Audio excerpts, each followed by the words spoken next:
Hi everyone. I just leaving the eye doctor, about to go grab some type of bite breakfast before heading off to work. My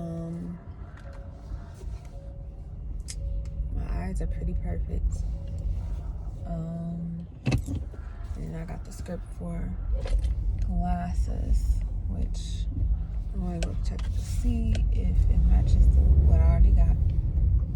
But yeah, so I was just inspired to speak because I was watching this video about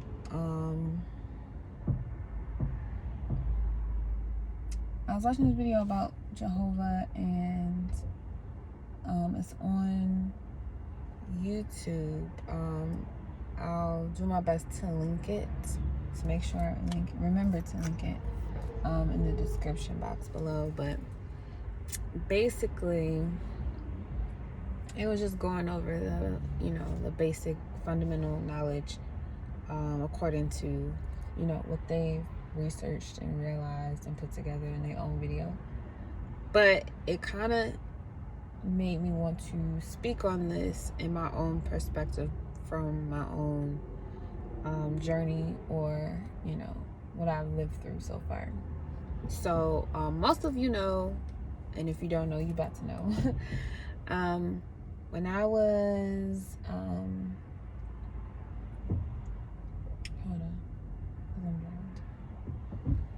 when I was about 8 or 9 years old, my mother returned to committing to going back to the Kingdom of Jehovah's Witnesses. And I was about 7 actually, which is funny because that's the number of the age where we start to separate ourselves from everyone else, which I felt very strongly when we moved in with my family when I was about to turn 7, or I was going from 2nd to 3rd grade, around that time. So I definitely felt like I was different from everyone else. I definitely felt that I was weird from everybody else. Even though they're my family, I still just felt like I was nothing like any of them. And they would group off and go and do things, and I would want to tag along just because, I didn't want to be alone. But lo and behold, it was always some type of restriction. So, and they tried to make age the restriction. I'm like, I probably know more than most of y'all, but it's okay. I'm gonna just, be okay with being alone. Moon in Aquarius. So when we moved away from that and far away from there to a whole new city, and I started going to a different school and all that stuff, it was like a game to me, kind of, that I was just playing with because I couldn't take anything really seriously.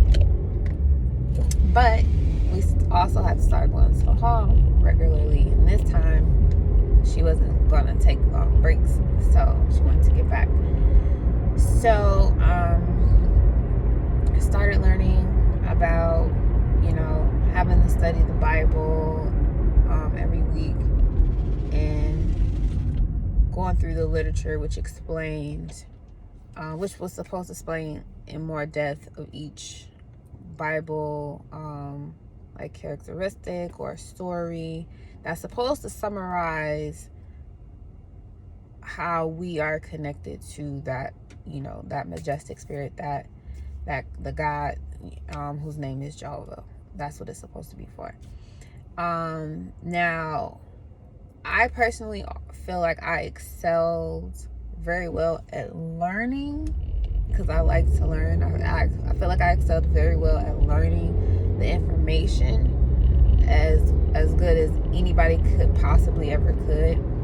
But I always had this gap. I always felt this missing piece to the puzzle. And as time went on, growing up, even deciding to get baptized and all that stuff, which was a lot of pressure to deal with as a youth, because it was like, if I wasn't doing this, then my whole life was just not right. But I knew I was going to have factors happen in my life just from dreams and things that I had as a youth that let me know that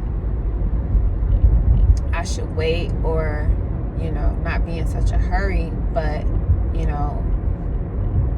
a lot of things that I did were tied to pleasing other people's versus me being happy with what I wanted to do for myself.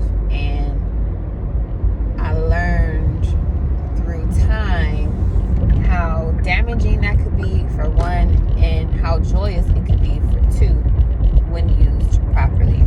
They had this acronym. They would say joy is Jehovah, others, and then yourself. So it was like, I never understood why I had to put myself last and before other people, when I'm giving to other people, from what I already have. So it just didn't make sense to me. But overall, joy, yes, I am joy. You know what I'm saying? So moving it along. When I was pregnant with my daughter, they have what you call this fellowship. And before I even got to that part, I already knew that I was going to be in separation, because, like I was saying, I had dreams and things like that let me know that I will be going, or I could choose, rather, with the dreams, I could choose to put myself in situations and circumstances that's going to take me off course, because what I was doing already wasn't bringing me much inner fulfillment, but it was bringing people around me the most fulfillment. And it wasn't good. It just wasn't good for me. And I didn't like the constant need to prove myself to people who don't even know me. I didn't like that. I didn't like constantly being around. It really created some type of social anxiety within myself that I'm still accepting, that it doesn't have to be that way. I'm still going through that acceptance phase. Is that a fire? Okay. And the bug just... a clean windshield. Okay. So, yeah. So, I didn't like those factors. I did like, writing scripts and, making up little, stuff for the school, things like that. Like, I liked how it taught us how to, speak. My mother emphasized being okay with being different and standing out from the crowd. And for a moon in Aquarius, I really needed that. But it didn't substitute the fact that I still felt there is a big hole in my awareness that I needed, and it had nothing to do with any of that. It was something else. Now, growing up and not I didn't spend as much time as I would have liked with my father as a youth, but my father is a very important person to me, not only because without him I wouldn't be here. I chose him just like I chose my mother. So it's more about the fact that, I remember very vividly him telling me, ask questions if you don't know. You know what I'm saying? Study long, study wrong. Don't assist. Be the boss. Own everything you can. Be the boss of your life. You know what I'm saying? And that in itself probably did me a lot of hard-headed situations than it was supposed to. But nonetheless, it was like it gave me something to aspire to. So even I could learn all this now, but my goal at the end of the day was always to be the boss. You know what I'm saying? Learn, be the boss, and work hard for what you want. Work hard for what you want. And life takes us through things that help us to mold and reshape those great proverbs and philosophies, so you can use them healthily instead of unhealthily, because I didn't have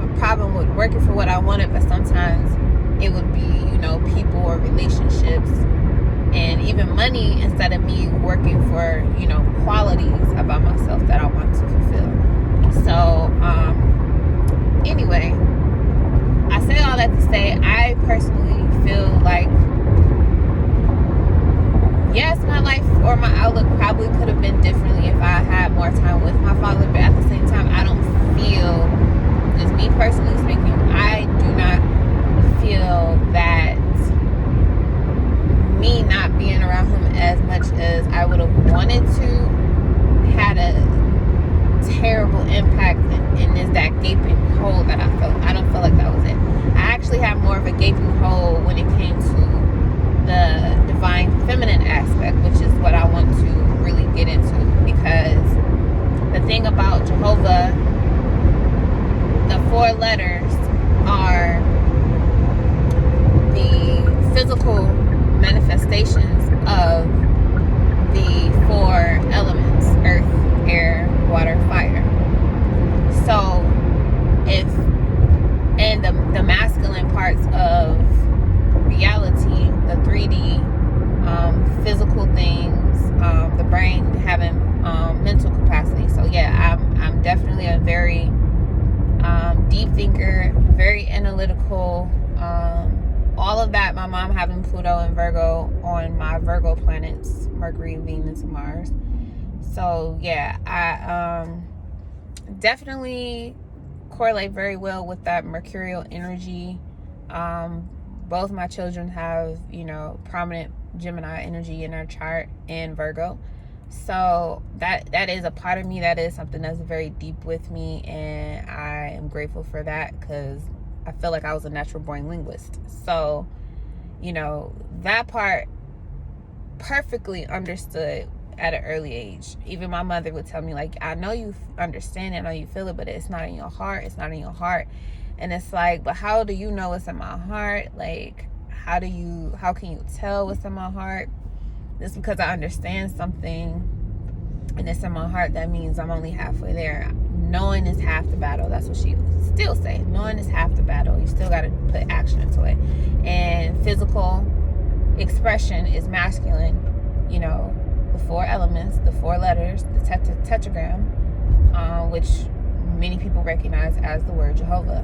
So that has to be expressed. Now, that's always being expressed, but if it's not in alignment, you could be expressing your ability to create, or for things to come about through your word, your mouth, your, you know, throat chakra, that can alter your reality in a way that you don't want to manifest things. So it's very important to be wise about what you say and how you share things, and what you say to yourself inside of your head, you know, what you say to yourself about yourself in your heart.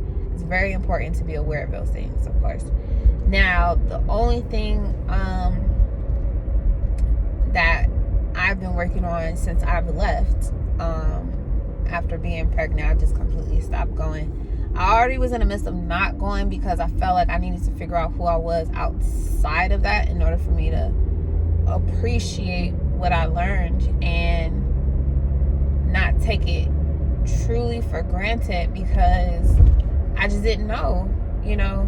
And they always say, like, you don't have to leave to figure out, you know, stuff about the world and this, that, and the third. Like, they would try to discourage, you know, us from leaving and being disfellowshipped and all that other stuff, which I understand, because it's a source of protection to have that type of field, that energy around you or surrounding you. However, at the same time, if I'm only being taught things that are of divine masculine energy and my divine feminine energy is being completely ignored, it results in what I found within myself to be more masculine dominant than, you know, in flow with my femininity, my divine feminine energy. So it's put me in a place where I was very, you know, I know I'm aggressive. I got Mars in the first house as well, Mercury in the first house as well. So I'm very dominant. I'm a double Leo, fire, masculine, divine masculine energy.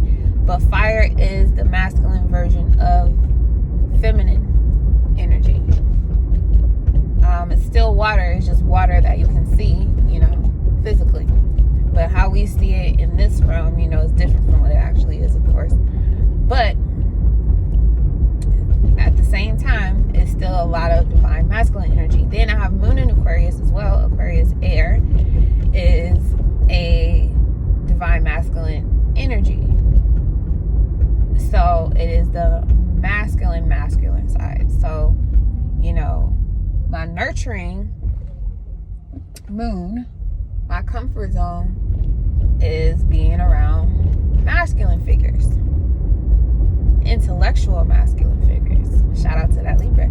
And I can't help it, you know what I'm saying? I do like being around men, but growing up, you know what I'm saying, of course it's gonna be like, oh, well, she don't, she lacks time with her father, so she looking for, some type of intimacy, and it doesn't have to be sexual, but looking for some type of intimacy or protection or safety to be oneself completely and unapologetically with the divine masculine energy, dominant, energy. So I grew up, I have brothers, of course, male cousins, but I always felt more comfortable being around guys than females. And a lot of people take that as being something that's negative or bad, but there is no such thing as good or bad. It's perception that makes it so.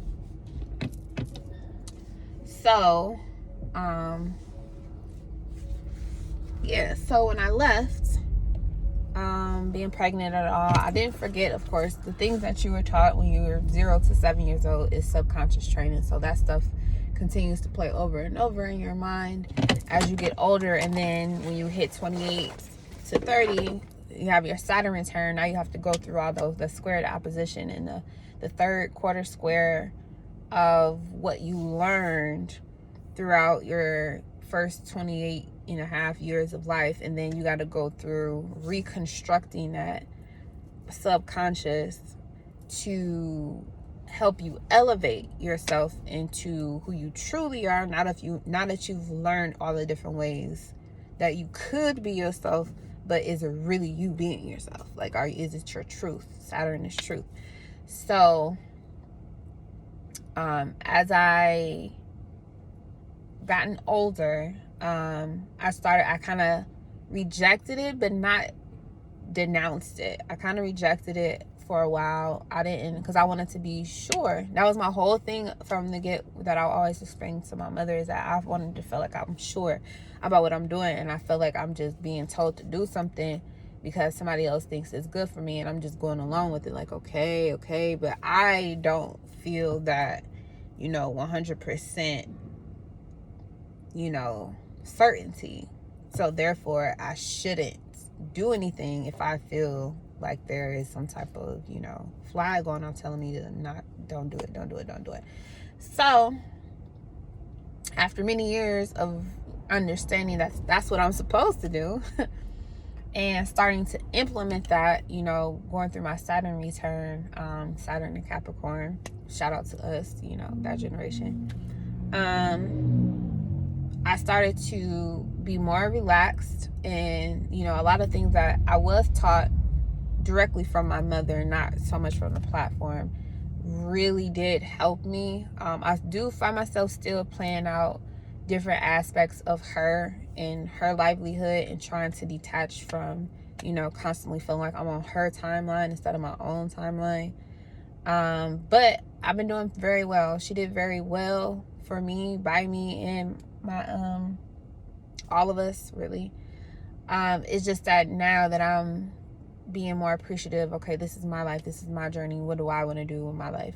I've always had a affinity with stars. I always had a genuine love for looking at the moon, looking at different stars, looking at different galaxies. Like, that part of science really fascinated me. I always loved the physical representation of the divine, and questioning the aspects of how it came to be. That was just something that was just me. I like doing that. So I remember having a Facebook, and I had on there, you know, I was a Leo, what Leo meant, and this, that, and the third, because that was my sun sign. That's all I knew at the time. And a young lady told me, you know, from the hall that, you know, I shouldn't have that on there. Jehovah doesn't like that, blah, blah, blah, blah, blah. And I was looking at her like, I know she's trying to be helpful based on what she know, but it was something inside of me that my Neptune and Capricorn was just like, bitch, get the fuck off my page and don't worry about what the fuck I'm doing. Like, that's what I wanted to say. But I was like, you know, like, okay, she's trying to be helpful because, you know, that's the known, you know, rules of the game is that, you know, we don't, you know, give into that or whatever. So I'm like, okay, so I took her suggestion and I took it all down, or hid it rather. I don't know what I did with it, but I know, like, even if I delete this, I'm never gonna forget the fact that I was born during Leo season, bitch, because that's just who the fuck I am. Like, that's how I came in this bitch. So years later, a couple years later, I ended up meeting a friend. She gives me a Legua energy very much because she is somebody who tells people what direction they should be going in. And it's a very trickster energy. She is a Virgo, but she Virgo cuss Libra. So I ended up meeting her. And everyone knows her, you know, as the person who always asks, okay, so when's your birthday? Like, and it was like, okay, so now I don't have to feel weird. That this is something that I'm actually into. Like, I could actually have somebody to talk to and we could utilize this energy together. However, I was still vibrating in a frequency where I didn't know anything about myself. I didn't know what my true interests were. I didn't know the significance of knowing my astrology. I didn't know the overall significance of astrology, period. I was very closed off from anything related to divine feminine energy. So when I was interacting with her with that energy, my shield will automatically go up based on, you know, the stuff that I had learned for like the past like 20, not even 20, I'd say 11, 12 years. And it was like, I didn't know why it was that way, but I was trying to like fight it, but it was just like the blocks just kept going up, just going up. And I would get real confrontational and defensive, even though I didn't want to be. And it came off very, it would come off very like bitchy or negative, but I wasn't really trying to be. I just wanted to, you know, figure out like what is the truth. But at the same time, I had a very strong fear because of what was put into me for so long to not, you know, learn about this or not just stick in this circle and don't leave. And it was just like, I knew I was not the type of person that was really going to follow those rules. So I allowed myself to engage with people who are different from me because I felt like people who are different from me, I could learn the most from because they are different. They're not the same. And she found this website that had birth charts on there, and she sent it to me. So I read through mine and I'm like, oh shit, like this shit is really hitting for something. This was like the end of 2009, 2010. And I was like, holy shit, like this shit is like for real, like this shit is really dope. So I ended up, you know, the person I ended up talking to later at the time of me finding that out, I ended up looking at his chart and I wrote down all his planets or whatever. And then I did the same thing with mine. So I compared them, you know, side by side, and I looked up what each planet, each sign, each house, each element, each modality. I looked up all that information, and while I was working in between calls, you know what I'm saying, because I'm a writer, I had to write everything down. And I started going, and then when they start making jobs where you can't write, I start getting irritated because I'm like, bitch, what else am I supposed to do while I'm sitting here talking to people? I need to write every day. I gotta write. So anyway, side note, all of that.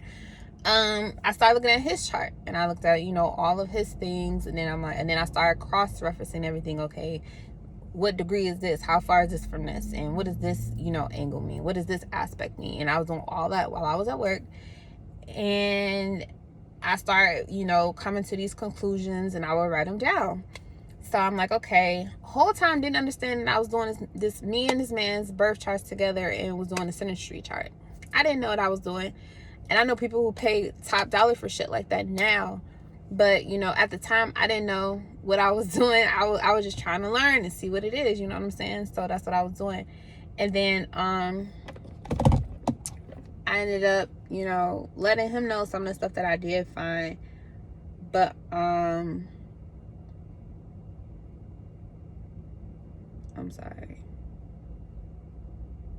Because I don't want to miss out on my money either. So what I ended up doing at the time was I just ended up,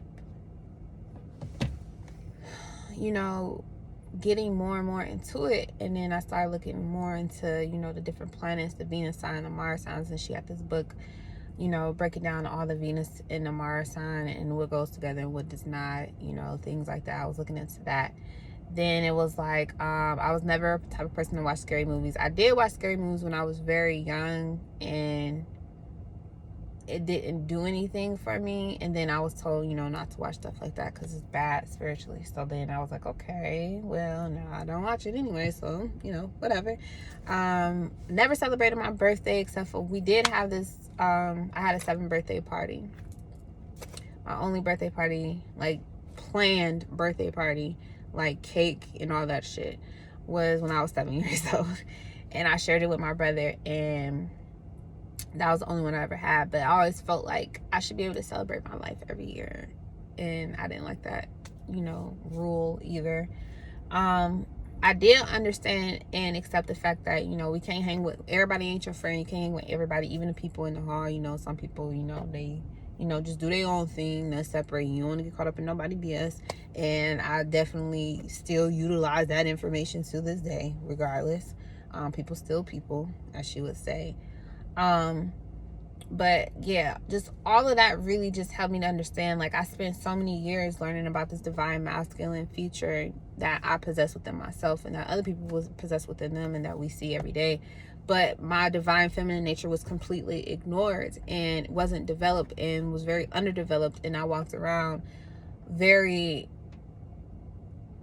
much masking my femininity with masculinity. And I've gotten to a point now where it's like I'm doing my best to, you know, live more authentically with the divine feminine parts of me. And yes, of course, you know, I love to wear, you know, skirts and dresses for my own personal health reasons. I like to, you know, keep my skin as clear as possible. You know, sometimes I wear makeup. You know, I like to have my hair done, you know, stuff like that. All the stuff that seems to be girly or feminine, I do appreciate, and I do like to indulge in, you know, for my own personal reasons.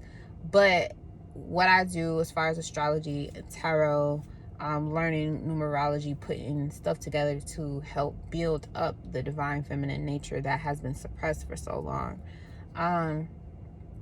it's helping me to realize that, you know, that all of those features, that shadow work that's being done, all those features about how much I've been connected to that, but didn't really understand it because I didn't have the support to understand it, from a young age, and growing up and being thrusted into it, and then trying to figure it all out, and not judging myself based off of what I was taught previously, has been a awakening in itself. When I had my daughter, I started getting more into it. I was watching the planets move and paying attention to the current energy. I started being able to read people. She was born in 2012, right after the Venus eclipse the sun. A lot of Gemini energy in my 10th house. So it was like I started getting more and more into it. with her birth and everything. And then when I was pregnant with my son, it was just like, there's no question, like this is a part of my purpose. This is the reason why I'm here. So I'm going to start being more intentional, more deliberate, and digging deeper into, you know, why I'm here. Yes, but you know, why I'm here has a lot to do with the reflection of the things that I am deeply interested in, just, you know, intuitively. So anything that I find a deep interest in, you know, when it comes to spirituality or just understanding the divine feminine ways of, you know, that exist on this planet, I just go head first into it. And, you know, it takes me time. I do go about it in a slow motion type of a way. But, you know, once I learn, I learn. It took me a lot of time to get to a point where it's like, okay, I'm kind of, you know, at my max with learning about astrology. What else can I learn? Then I started, you know, kind of diving into numbers, but numbers turned into tarot. And that was like 2015, 2016. I started digging more into tarot, understanding all that information and what the cards meant and how they were connected to astrology. But the numerological aspect of it was very important. That numbers was always something that we learned too with, you know, studying the Bible, what all the numbers meant and how they were used. But the more throughout that process I learned about the, you know, the dark, you know, the divine feminine energy, being, you know, the womb where everything comes from. Everything comes from the womb. Every fucking thing comes from a womb. Everything comes from her.